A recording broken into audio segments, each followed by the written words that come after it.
So let me give you about the overview. Naku, medyo mali pa ating spelling ni tutor, overview of the quarter four, what we will be talking about for the rest of this quarter. So I'm so excited about talking about building and maintaining relationships. I know that most of you will relate to these topics or to these online sessions. And of course, at the same time, we will be talking about social influences, right? And lastly, since you are senior high school students, we will be talking about different concepts about career development that I believe you will be needing when the time comes that you will decide on the career path that you will pursue. So, dapat ngayon pa lang may part of learners and to all of our senior high school students, you are able to draw, no? And you are able to foresee kung ano man yung future ninyo or ano bang career path na ipopursue ninyo later on. So these are the things that we will be talking about for quarter four. And once more, I'm very much excited. Kaya naman, wag na wag kayong mawawala. Just tune it sa ating Itulay online tutorial sa PerDev every Thursday 4:40 to 5:20.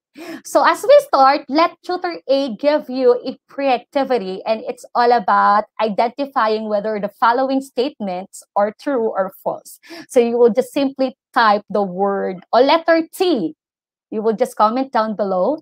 Letter T if the statement is true, and letter F if the statement is false. Now the question, are you ready? Ready na tayo?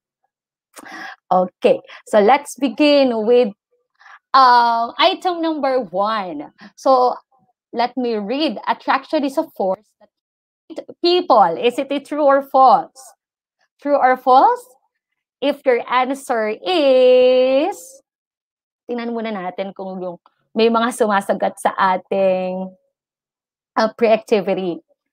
At bigandaan din natin yung pagbati mula kay watching from Tanjay City, Negros Occidental, from Miss Leonie G. Fernandez, and watching from San Ricardo National High School, si Glidel Alcantara, watching from Lagulayan National High School, Amalia Marcelo, and watching from San Ricardo National High School, grade 11 Diamond, Katel Cabanlong. So if your answer for item number 1 is true, just like what Miss Aimee Lim Manalang answered, you are correct.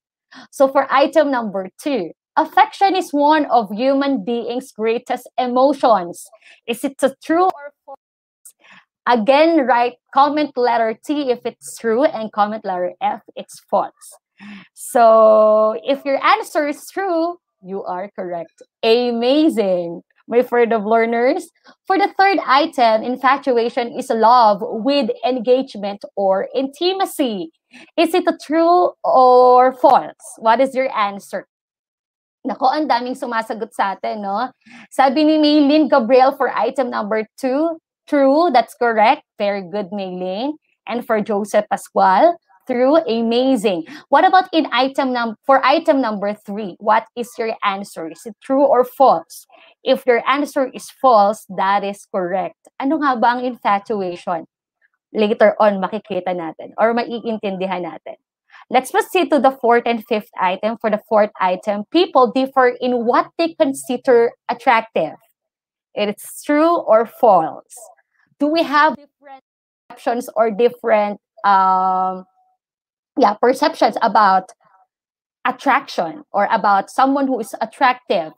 So sabi ni Katel Cabanlong for number 4, true. You are correct, Katel. Amazing. And for the last item, relationship is a one-way traffic. All right. Is it true or false? What is your answer? Okay. So if your answer is false, you are correct. Bakit kaya? So later on, we will understand what do we mean by all of these things. So for those who got a perfect score, you are all amazing. For those who didn't, it's okay. Pag-usapan natin ang lahat ng iyan. So for our week 1 quarter for personal development, let me first establish our objective for this afternoon's online tutorial. So the first one is to understand the concept of personal relationships, right? Second one is express ways of showing attraction, love, and commitment. And the last one is value the importance of becoming responsible in a relationship. So those are the things that we would like to target for this afternoon. And the question is for the learners, are you ready? If you are ready, make it sure that you have with you your PERDEF starter pack kit. That consists of your pen and paper and of course your module for this afternoon. Marami pong salamat Region 4A Calabarzon for allowing us to use your module this afternoon, and to all of our PERDEF learners. Girls, do not forget to flex out your favorite lip tint with your beautiful smile. And to all the boys, do not forget to flex out your cool hairstyle with your nice hair wax. Hey, do not forget to bring with you your heart because Aristotle said, educating the mind without educating the heart is no education at all. For this afternoon, let's talk about the dynamics of attraction, love, and commitment. So one of the milestones of our development, my part of learners as an individual, is the stage when we learn to connect with other people and build relationships with them. And that is very true, right? So as we progress, as we develop ourselves, we learn to connect with other people, we learn to broaden our social sphere. And that's how we start to establish different relationships. And basically, we have this what we call personal relationship. So when we say personal relationship, it refers to the relation or a connection between or among people formed by emotional bonds and interaction. So different forms of this what we call personal relationships that we get to establish, we get to build as we progress as adolescents, as we progress as as individuals. So we have these three forms of personal relationship, which are family, friends, romantic partnerships. So basically, it's really our family, right? So we learn to connect with other people because we are able to learn it on how we connect with the members of our family. So family is really the first thing, first of first, right? And of course, you also have your friends. Kaya nga, di ba, minsan, the reality may part of learners, you get to build deeper relationship and stronger relationship with your friends compared with your family. Tama ba ako? Sino yon? Sino yung ganon? Mas nakikita niya na mas nagiging ka-close pa niya what to call this, kanyang mga kaibigan kumpara doon sa kanyang family members. And of course, dito din papasok yung tinatawag natin na romantic partnerships wherein you commit. Nako, medyo sensitive, medyo ano to, no? You commit with relationships with other people into this what we call boyfriend and girlfriend thingy. All right. So, andyan pa ba kayo, mga PERDEF learners? So, as we develop these three forms of personal relationship, we can also identify this what we call level of attachment with these three. So, pag-usapan natin if what are those level of attachment. The first one is this what we call privacy and intimacy. It refers to the sense of openness and sharing with one another and the state of being apart from others' observation. O, di ba, lalo na sa school, lalo na yung mga magjowa dyan. Di ba? Minsan, sinasabihan kayo ng teachers ninyo, sinasabihan kayo ng mga kaklase ninyo na parang meron kayong sariling mundo, you are very much private, and you are building your own world or your own wall with one another. But then, of course, if this privacy and intimacy will reach beyond its limit, be careful because it would lead you to more serious consequences. That is why you just have to learn that being intimate with other people will just let you to develop deeper relationship, most especially with your friends, just like sharing your secrets, right? 'Di ba may mga pagkakataon na mas nakakapagsabi ka ng mga sekreto mo sa mga kaibigan mo kumpara sa pamilya mo, pero marami din naman sa atin na family that we grew up na talagang open tayo sa lahat ng mga struggles natin sa ating pamilya. So that would be better I believe. So that is the first level of attachment that we call as privacy and intimacy. The second one is this what we call impersonal relationship that portrays commitment and connection to a group of people or on an organization like a club or company business and the like. All right. So impersonal relationship refers to your commitment, your relationship with other people. So, for example, you serve as the president of the Supreme Student Government in your campus. What else? You serve as sangguniang kabataan in your barangay, and we may also use the example like you're hosting an event. So your relationship with those people are not that kind of intimate, but then you build commitment and connection with them as part of a group. All right. And the last one, which we will be focusing on later on, okay, is the attraction, which refers to a fond or tender interest or appeal towards someone.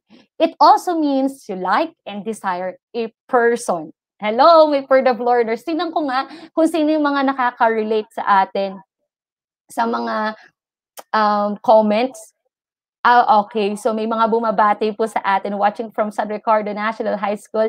Si Mary Joy na ating amazing student last week. And of course, from Sagin Integrated School, we are with Jamie Fabian. All right. So attraction is very much mabilis na lang sa panahon ngayon. We get attracted with other people, most especially if that person is wearing such very appealing OOTD. Ano ibig sabihin ng outfit of the day? Lalo na kung halimbawang ang tao na iyon ay talaga namang pwedeng, we have our different preference on how we get attracted to someone, right? But then, it really happens most especially nowadays that teenagers, young people get easily attracted with the others or with the opposite sex dahil sa kanyang pananamit, dahil sa kanyang itsura, or pwede din naman sa kanyang personality, right? But then, as we proceed, ano nga ba yung mga unacceptable and acceptable expressions of attraction? Why do we need to learn these unacceptable and acceptable expressions of attraction? Why? Because if we will not identify or understand these unacceptable and acceptable expressions, we might be leading to ourselves to wrong circumstances or undesirable circumstances. Are you getting what I'd like to point out, right?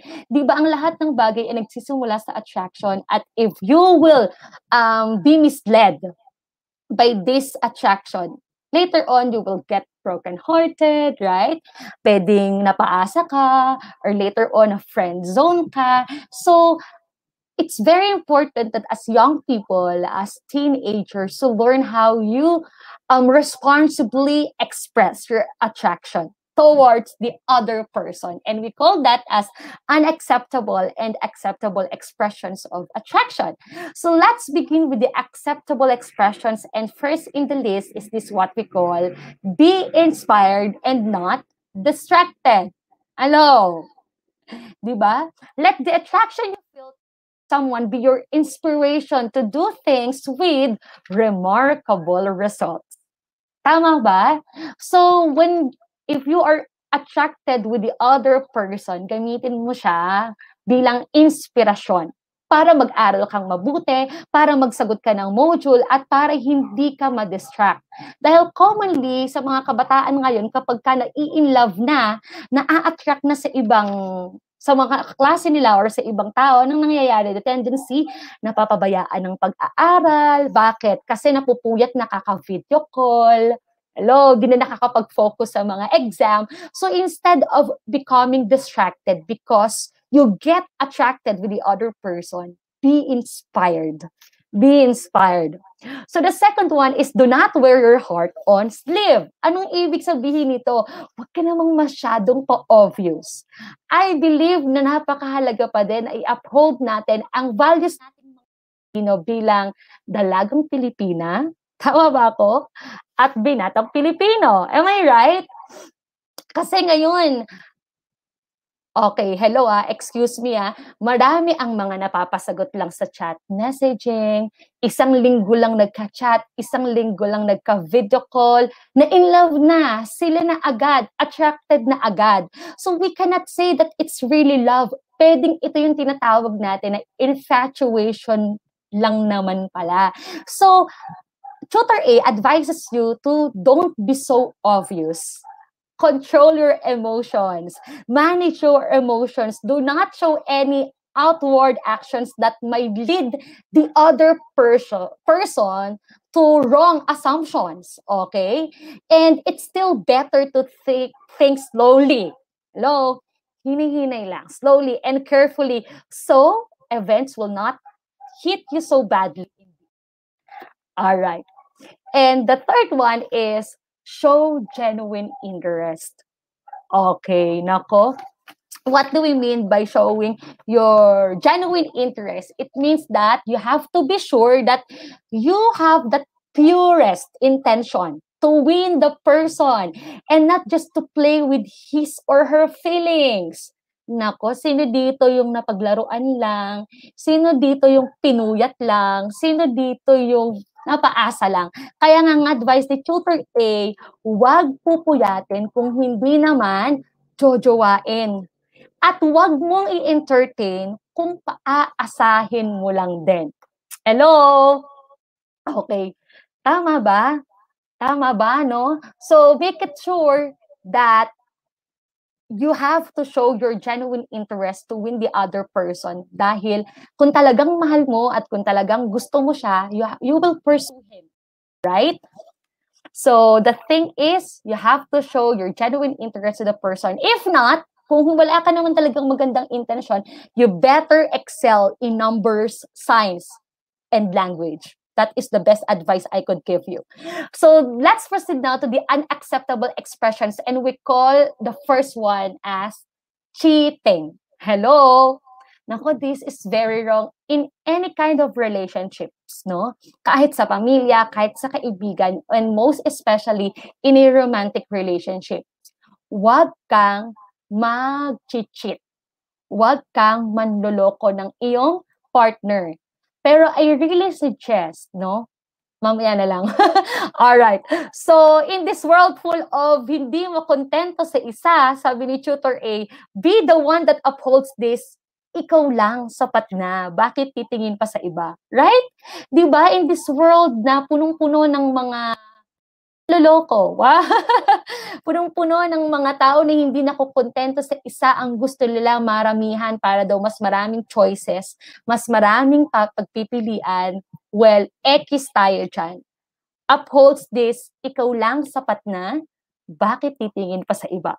The second one of among the unacceptable expressions of attraction is that controlling behavior. What do you mean by that? Lahat na lang ng kilos mo, kinokontrol ng iyong partner. Lahat na lang ng kilos, ng isusuot mo, ng pupuntahan mo, ng gagawin mo, kinokontrol ng ibang tao. So, do not express your attraction by controlling the behavior of the other person. Dahil this is very inappropriate. This is very undesirable sa isang relationship. And I believe that a relationship will never grow if you would this kind of attitude toward your partner, that you control everything that he or she does, and you dictate and mandate everything that he or she should do. And the last one is discontent with the past. Move on na. All right? When you express attraction with other person and you commit yourself with him or her, never ever look after his or her past. right? So, mag-move on na tayo. Okay. So, those are the unacceptable expressions and acceptable expressions of attraction. But then, Tutor A would suggest, all right, that as young people, as teenagers, it's very important that you honor your season. I believe that everything has a perfect time. Everything has a perfect season. And for you as teenagers, as students, is your season to study. So kung ito yung season mo para mag-aral, better na mag-focus ka sa pag-aaral mo. Better na you use your time, your effort sa pag-aaral mo para sa mga pangarap mo. Because if you will use this season to a wrong agendum, no? Pwedeng masayang yung panahon at pwedeng masayang yung pagiging kabataan mo. So, bilang mga kabataan, bilang mga estudyante, I suggest, no? Tutor A would like to suggest na mag-focus sa pag-aaral at ang pag-ibig ay nakakapag-antay sa tamang panahon. And when we'll get to the season of falling in love with other person, pinakamahalagang bagay na matutunan natin, itong tinatawag natin na 5 love languages by Dr. Gary Chapman. And sabing ganon, Dr. Gary Chapman's love concept has the profound premise. Different people with different personalities express love in different ways. And what are those love languages that we are talking about according to Dr. Gary Chapman?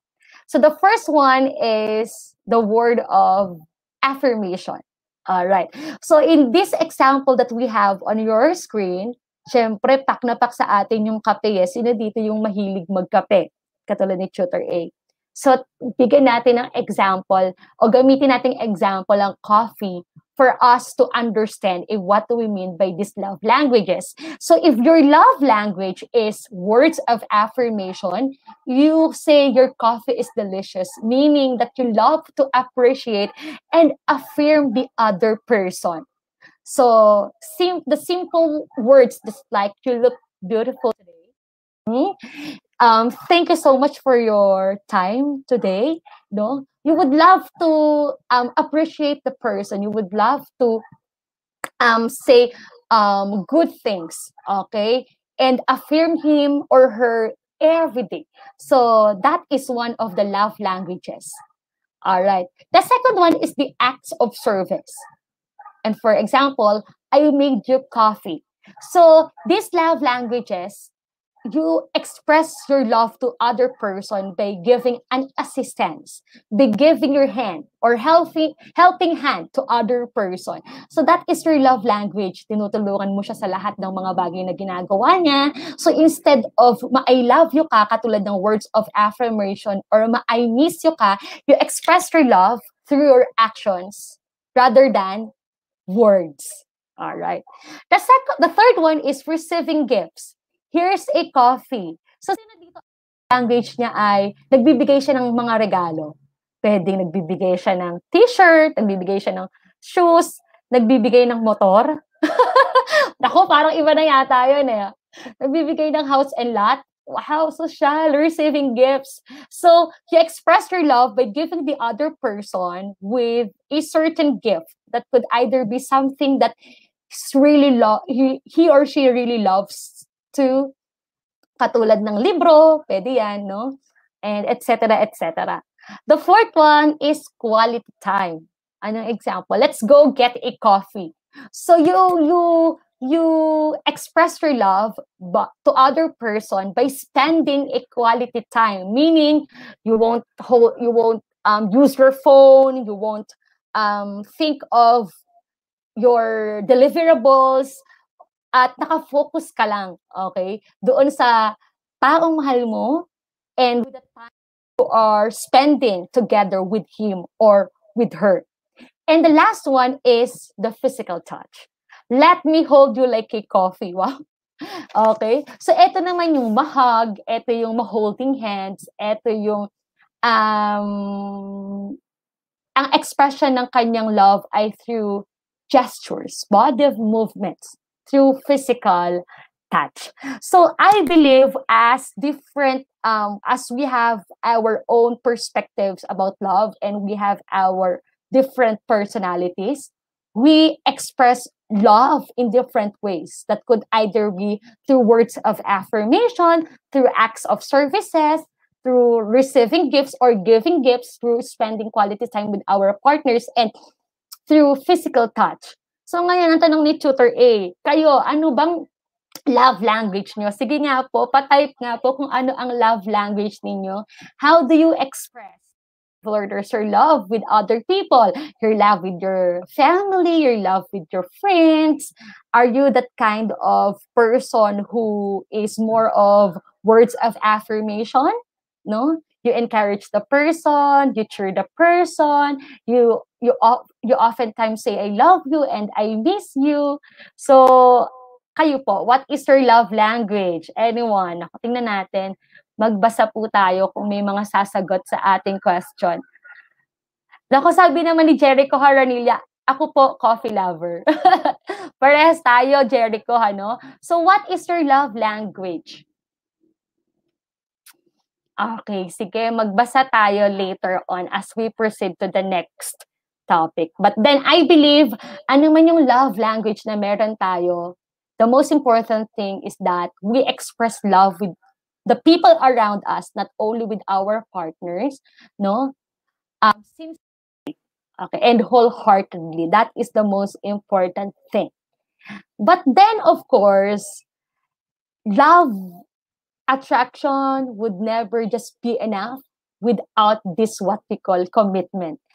Stanford triangular theory of love states that in love, it is not just about passion or intimacy. There is the commitment that measures the dedication and devotion of the people who are in a relationship. And siguro, part of learners, that is why Tutor A suggests na if this is your season to study, mag-focus lang sa pag-aaral dahil mahirap talagang mag-commit sa isang relationship. Most especially if you are still studying, right? Because commitment is not just really a single word commitment. It's actually has a lot of meaning. Committing in a relationship is not just about kilig, okay? It's not just about being attracted with the other person. Paano kapag wala ng kilig?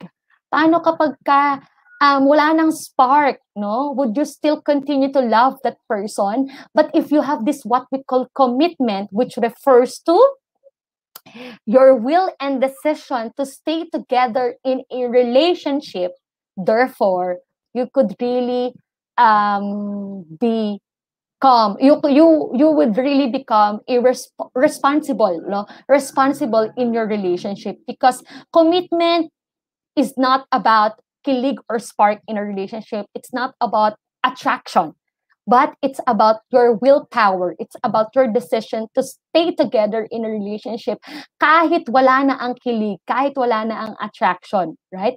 Because from time to time, nawawala talaga ang lahat ng mga bagay na ito. But if you truly love the person, you will commit yourself na until the end of time. Sabi nga ganun, for richer and for poorer, in sickness and in health, no? Till death do us part, tayo lang.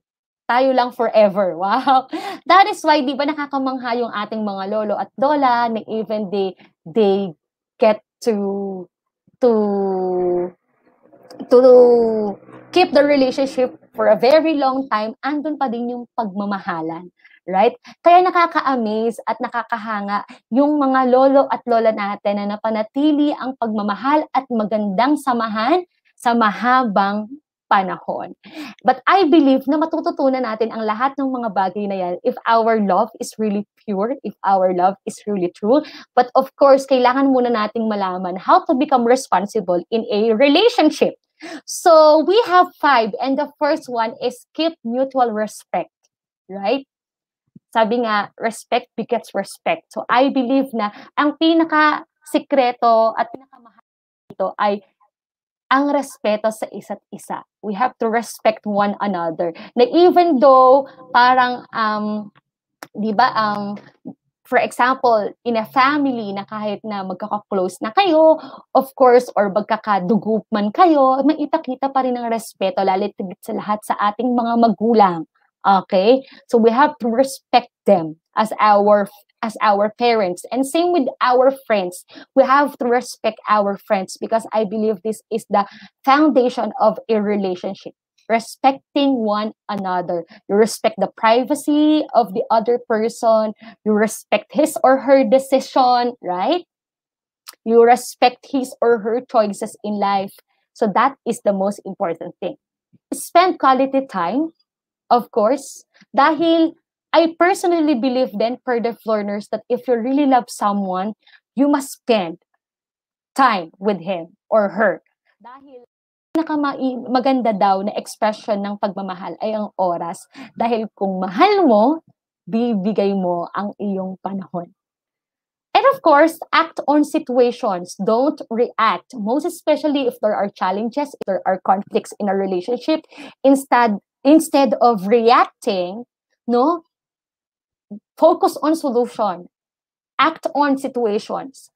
Huwag masyadong magpadala sa emosyon, lalo tigit sa lahat if the other person betrays you, if the other person cheated on you, okay? Or kaya naman may mga miscommunication sa family, or merong miscommunication sa mga magkakaibigan. So don't react, just act on situation by identifying the problem or the conflict or the challenge and resolve them.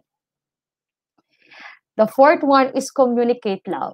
Yeah, it's very important that we learn to communicate love most of the time, no, to one another. At pinag-usapan natin yung 5 love languages on how we could express love. So make it sure for you to become responsible in a relationship, communicate love from as in every day. Because di ba sabi nga nilang ganun, ay hindi natin alam kung kailan natin makakasama yung mga tao na nakapaligid sa atin, most especially yung mga taong mahalaga sa atin. So, why don't we communicate love to them every single day?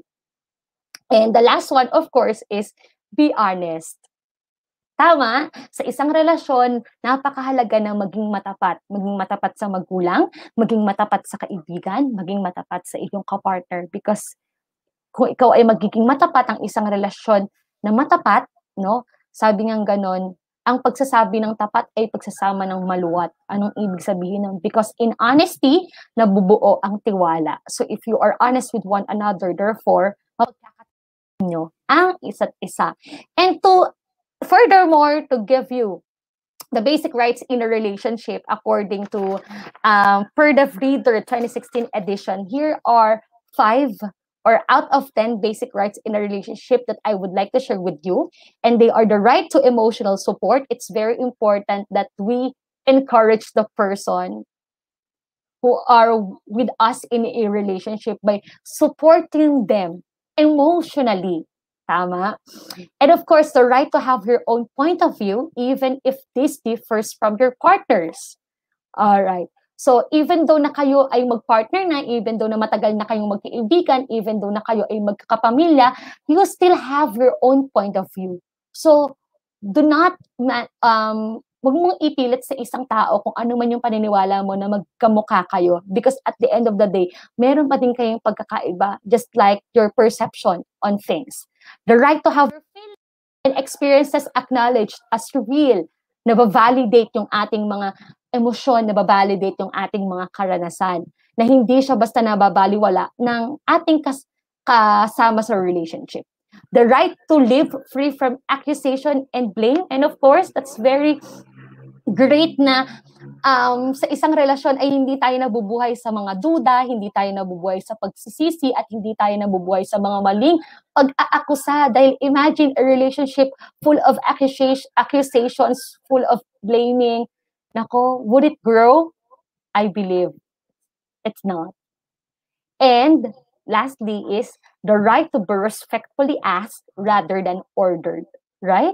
So, nagre-request pa din tayo, and I think that is one thing that we have to keep in a relationship, that we respectfully ask someone, nakikisuyo pa rin tayo, nagre-request pa rin tayo on something, at hindi order o nag-uutos lang. So these are some of the basic rights in a relationship, and I hope this would help you to take care of your relationship, whether this relationship is with your family members, with your friends, and with your partner. So becoming responsible in a relationship is very much important to keep our relationships healthier and happier.